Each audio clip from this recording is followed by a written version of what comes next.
Toyota are a Japanese car manufacturing company who were the first to employ lean tools and a continuous improvement philosophy. Some of the members of the KPO team visited the Toyota engine assembly plant in Deeside in North Wales, where we learnt about the Toyota production system and saw some of their systems in action.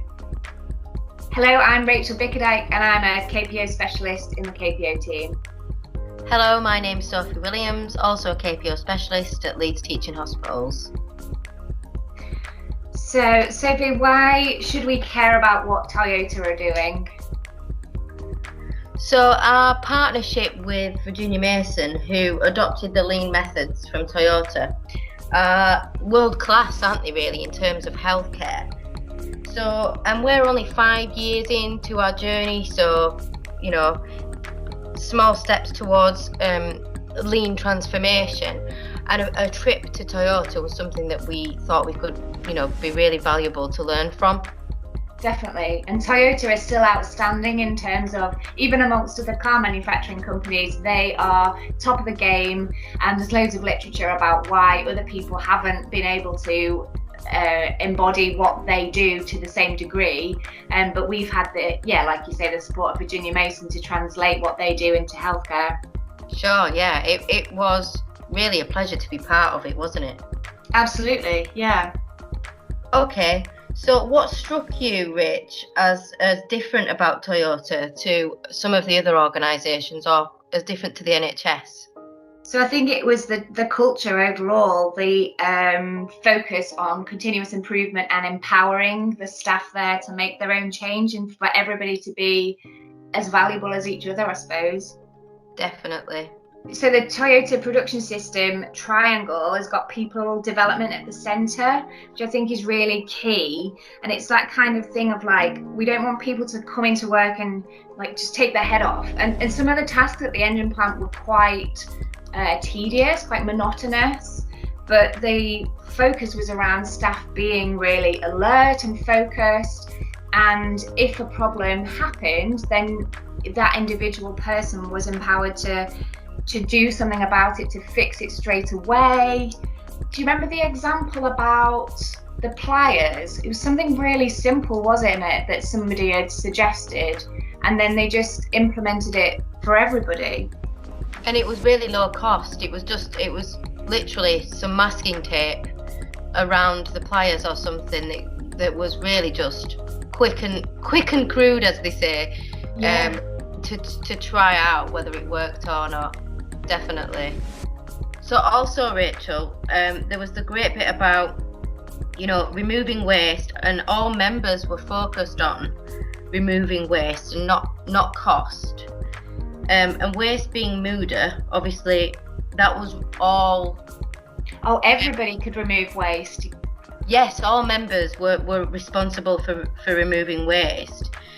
But MURA, so the waste of unevenness, and MURI, the overburden of staff or members, were classed as management actions.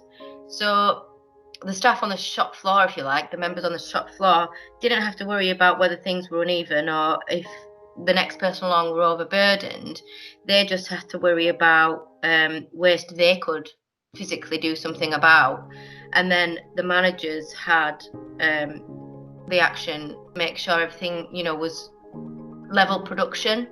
It was all even, and nobody was overburdened, and that's not something we've explored really at Leeds. No, definitely not. And it goes back to that the hierarchy thing and just getting things done, getting things dealt with, doesn't it? The management team were really clear on what their purpose was, and it was to make things easier for all the members at the plant, everybody else. Exactly. And the main thing they just kept saying as well, and they showed us it in their presentation, but a process with the least amount of waste in it has to equal lower cost. The cost just falls out of it. It's not what they aim for, but if there's less waste in it, it just does equal lower cost. Yeah, and I like the idea that it's not, your improvement idea doesn't have to actually make things better. So I remember he said to us, they're really grateful for ideas coming forward, even if things go backwards, because it helps you to know what not to do, and it can develop other ideas that might make an improvement. So when you've got to the one that works, yeah, you're reducing waste, you're improving your cost efficiencies, but that's not the focus of it. It just is an automatic outcome. Yes. And just to reiterate that as well, they were talking about waste. It exists in all processes. We know that. The more you look, the more you find. But they talked about incidental work as well. So just even though you might see it as wasteful and it's not value added, but it's necessary. So for example, like, changing a box change, or they have to post the Kanban, where, they're down to that level of detail, but they call it incidental work. It's part of what we've got to do to move things forward. And I thought that was fascinating. Yeah, it really was. And the other thing that I really enjoyed was when we were walking around looking at the machines, they were talking about that kind of autonomous maintenance. So where you can make the machine do something for you, then you should do that, because it's making the most of the people that you've got, your skills. If the machine can do it, let the machine do it. Absolutely.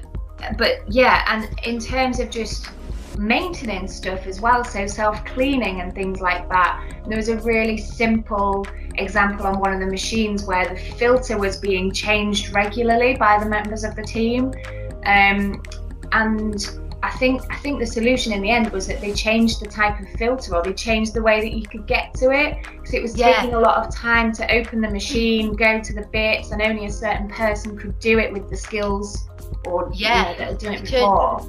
In the end, they just turned the machine around so it faced outwards, and they had like that plastic sort of bag on the back of it to make it easy to empty. That was all.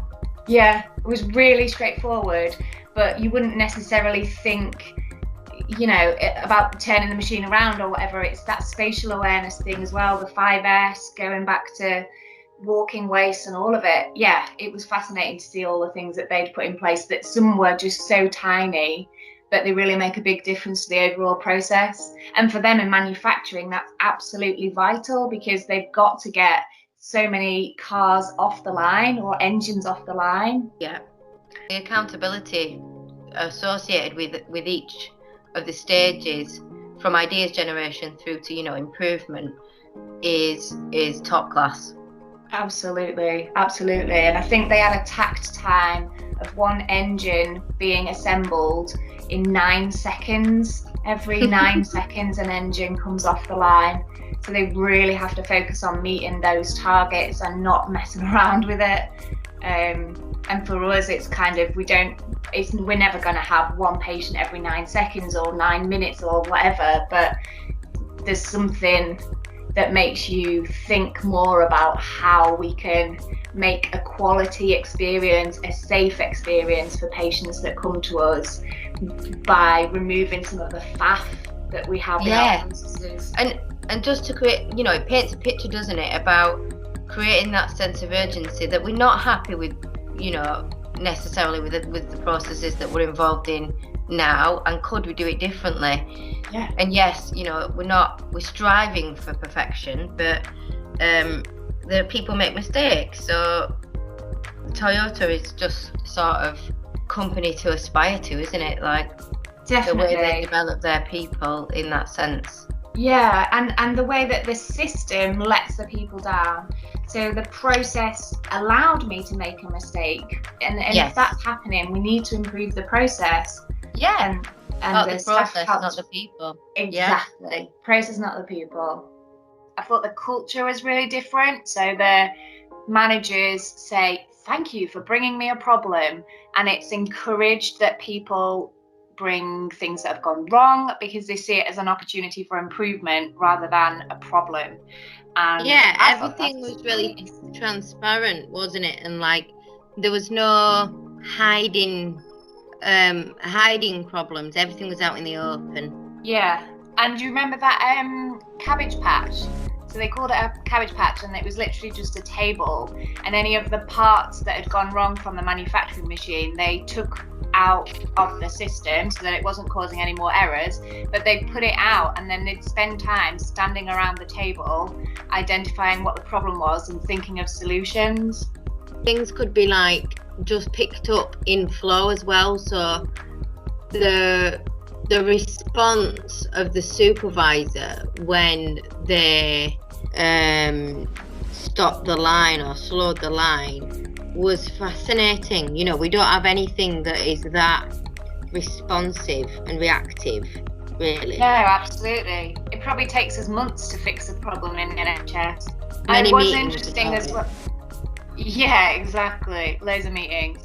And when we actually saw her stop the line while we were there, and the immediate supervisor couldn't fix it, and so then more senior managers just turned up, and yeah, that was really good to see. It was escalated really quickly and then just dealt with, and they got back to work. Yeah, and then I suppose the whole training like process at the beginning, so making sure, was it 12 weeks? Yeah, 12-week induction program. Yeah, where you basically put through real problems that might come, you know, you might be faced with on the line, and how would you go about fixing it and getting to try and root cause some stuff in that 12-week induction is something we're not used to. That, you know, we're not used to understanding why something happens until we're already in the job. Yeah, definitely. And it was, he said, so you didn't have to have any prior experience. You could just turn up, you know, if you were interested, and then they are testing on your values and your approach to innovation. If you're open to bringing ideas forward, then that's much better than actually being amazing at the job. You need to have the attitudes that go alongside it, and we have our leads values, don't we? But I think we probably focus more on like previous qualifications.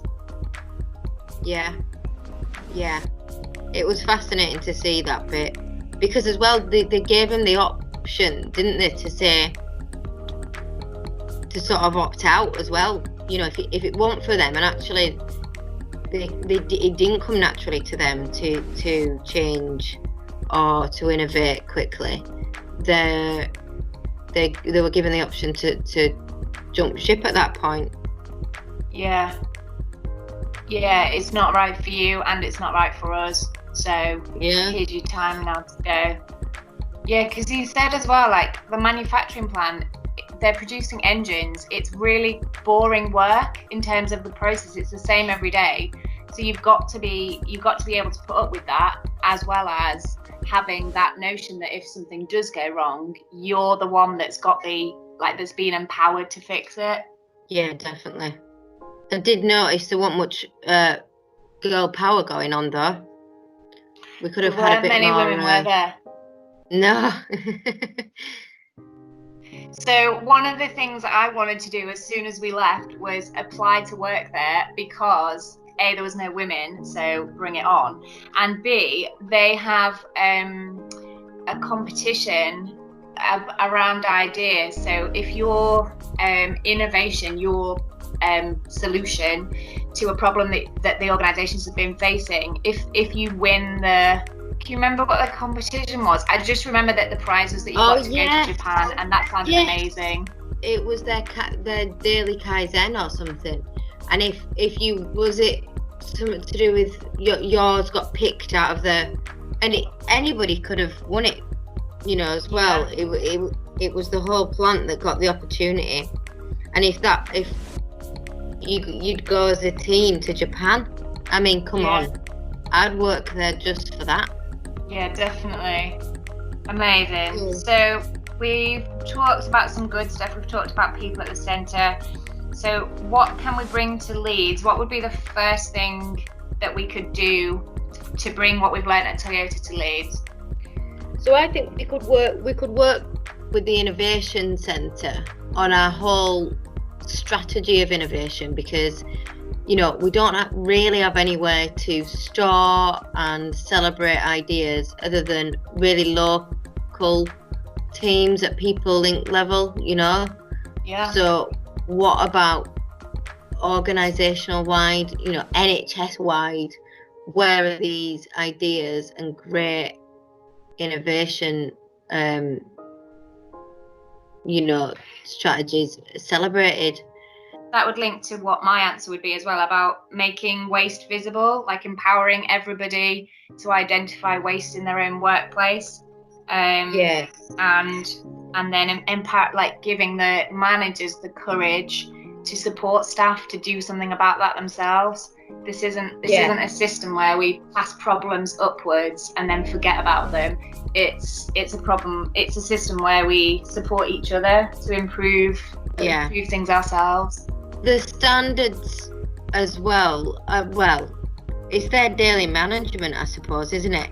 But the way they spoke about their, what was the word, Rach? They called them members rather than staff. We're all members of Toyota. And the way that they spoke about empowering their people, and the whole tier reporting stuff. There's only 3 meetings that we have. If it's not, resolved within those 3 meetings, well, it has to be. It just has to be sorted out, doesn't it? In those 3 layers. Whereas in the NHS we have so many layers. Yeah, definitely. And I think at Leeds as well, we've got so many different CSUs and different. We need to make it easier. Oh, just like cross-working, cross CSUs, and you can't have a meeting unless you've invited the right people to that meeting, but you don't always know who the right people are. Yeah, well, exactly. And how many times in Lean for Leaders have people said, well, I want to do my project, my value stream on meetings because I just have that many. Whereas we need to make the right thing to do, the easiest thing to do. Exactly. Like they do. It just seems so simple. I go and put my problem on that board, and then it's talked about in this meeting and resolved here at this meeting. Yeah. And the other thing is that they have standards completely. Every single person, every single job that has to be done, there's a card, like a physical card that's visible in a slot next to the place where that work happened, and it lists all the tasks associated with that job, so everybody knows exactly what should happen to make sure that it is the most efficient. And if somebody's off sick, they can see visibly when the card's been taken, or they can tick off in a visual place when the work's been done. We just get on with stuff, and it might get done or it might not, and we don't always know the way to do it necessarily. I thought having those things really visible made it much easier to know what you need to do, what has been done already, and what's outstanding. Definitely. We could be so much better about that. And when starting in the organisation as a brand new team member in whatever capacity, whether it's clinical or administrative, it's quite daunting because we don't have anything as robust and standardised as that, where you could quite easily go, over there's the tasks you need to do, have a go, and like at Toyota, by 3 times, by trying it out 3 times, you should know how to do it after 3 attempts at it. Whereas we might still be 3 years down the line and going, I've got my own workaround for this now. Yeah. How many times do people say to us, oh, well, the system's not that great, so I just print it out myself, or I just, I found a way around it. Yeah, I just go walk and see so-and-so and she helps me. Yeah, exactly. We don't get to the root of the problem and allow people to do it themselves. No, we don't. So for us here at Leeds, we could do more to understand our current state, create more standard work, and empower our teams to understand daily management, use those production boards, eliminate that waste. Thank you for listening. And if you want to get in touch or understand a bit more about our trip to Toyota, please contact the KPO team via our email address or contact us on Twitter at KPO Leeds. Thank you.